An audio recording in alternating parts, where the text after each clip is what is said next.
জনগণের সমর্থন নিয়ে সরকার গঠন করলে বিএনপি অগ্রাধিকার ভিত্তিতে সংস্কার কাজ দ্রুততার সাথে সম্পন্ন করবে বলে জানিয়েছেন দলটির ভারপ্রাপ্ত চেয়ারম্যান তারেক রহমান। রাষ্ট্র সংস্কারে বিএনপি ঘোষিত 31 দফা বাস্তবায়ন করবে দেশ ও মানুষের কল্যাণে। রাষ্ট্র কাঠামো গঠনে বিএনপি ভারপ্রাপ্ত চেয়ারম্যান তারেক রহমানের 31 দফা নিয়ে ঢাকা বিভাগের নরসিংদী, মানিকগঞ্জ ও মুন্সিগঞ্জে কর্মশালায় এসব কথা বলেন তিনি। সকালে নরসিংদীতে জেলা বিএনপির আহ্বায়ক ও বিএনপির যুগ্ম মহাসচিব খায়রুল কবির খোকনের সভাপতিত্বে কর্মশালা শুরু হয়। এতে বক্তব্য রাখেন নরসিংদীতে বিএনপির যুগ্ম মহাসচিব শহীদুদ্দিন চৌধুরী আনী, তারেক রহমানের উপদেষ্টা মাহাদি আমিন সহ স্থানীয় সরকার বিষয়ক সম্পাদক শাম্মী আক্তার সহ অনেকে। বিকেলে সমাপনী অধিবেশনে ভার্চুয়ালি যুক্ত হয়ে এসব কথা বলেন তারেক রহমান।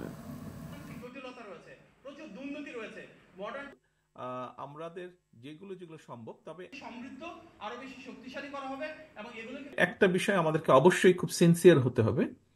আমরা যেহেতু জাতির সামনে কমিটমেন্ট করেছি, 31 দফা নিয়ে হাজির হয়েছে এবং কমিট করেছে যে আমরা সুযোগ পেলে আমরা এই কাজ করব, সেক্ষেত্রে যেটা যেটা আমাদের পক্ষে দ্রুত করা সম্ভব বা করে ফেলা সম্ভব সেটা আমাদের চেষ্টা অবশ্যই করতে হবে যাতে আমরা সেটি যত দ্রুত সম্ভব করে ফেলতে পারি।